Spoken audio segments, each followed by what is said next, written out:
Sosok Zulkarnain dalam Al-Quran dijelaskan dalam surah Al-Kahfi. Raja Zulkarnain berhasil mengurung Yajuj-Majuj di balik dinding besi di antara dua gunung. Kisah tentang Zulkarnain tertera pada surah Al-Kahfi ayat 83-99. Raja Zulkarnain bukanlah nama, melainkan sebuah julukan, yakni pemilik dua tanduk. Adapun pendapat yang paling kuat mengenai dua tanduk, yakni kekuasaan luas Raja Zulkarnain yang meliputi timur dan barat dunia. Allah telah memberikan kepadanya kekuasaan yang amat besar. Ia memiliki bala tentara yang banyak, alat perang yang dahsyat, dan benteng-benteng yang kuat. Oleh sebab itu, banyak negeri yang tunduk kepada Zulkarnain. Bahkan raja di seluruh dunia pun juga hormat kepadanya, baik raja dari Arab maupun non-Arab. Suatu hari, dirinya menempuh sebuah perjalanan ke barat sampai menemui sebuah kaum penyembah berhala.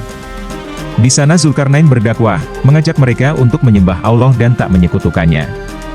Kemudian Zulkarnain kembali melanjutkan sebuah perjalanan ke arah matahari terbit di negeri bagian timur. Setiap melewati segolongan umat, Zulkarnain selalu membantu kaum itu serta menjalankan dakwah kepada mereka. Ketika Zulkarnain sampai ke tempat di belahan bumi bagian paling timur, tempat terbitnya matahari.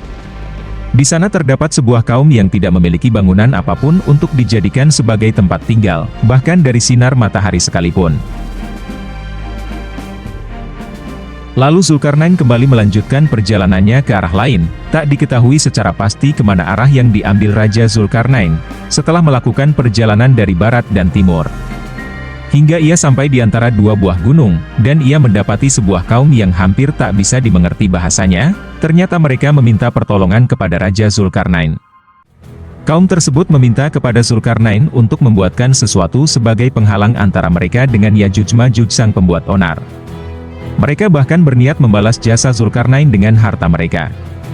Namun dengan penuh ketulusan dan tujuan baik, Zulkarnain berkata, apa yang telah dikuasakan oleh Robku kepadaku jauh lebih baik.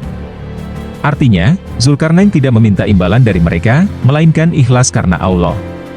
Zulkarnain hanya meminta bantuan tenaga dari mereka dengan mengumpulkan potongan-potongan besi dan tembaga. Ia menumpuk besi-besi itu hingga tingginya sama dengan kedua puncak gunung. Setelah tumpukan besi itu sama rata dengan puncak gunung, ia pun memerintahkan untuk meniupkan api dan setelah besi itu menyala seperti api, Zulkarnain pun menuangkan cairan tembaga ke dinding besi itu. Atas izin Allah dan kerja keras Zulkarnain, serta kaum tersebut untuk membuat tembok pembatas dengan Yajuj-Majuj pun berhasil. Dinding ini sangat kuat hingga Yajuj dan Majuj tidak akan sanggup memanjatnya dan tidak pula dapat melubanginya. Yajuj-Majuj tidak akan pernah bisa menjebol dinding itu tanpa izin Allah. Setelah dinding besi itu selesai dibuat, Raja Zulkarnain pun berkata, sesungguhnya dinding ini adalah rahmat dari Tuhanku, maka apabila janji Tuhanku sudah datang, dia akan menghancurkannya, dan janji Tuhanku itu benar.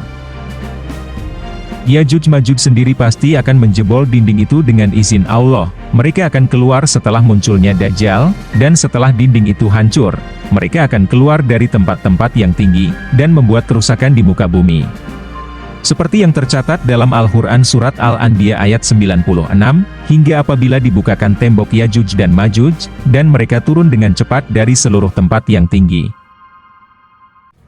Itulah sedikit ulasan tentang Raja Zulkarnain, seorang raja soleh pembuat dinding besi, yang mengurung Yajuj dan Majuj.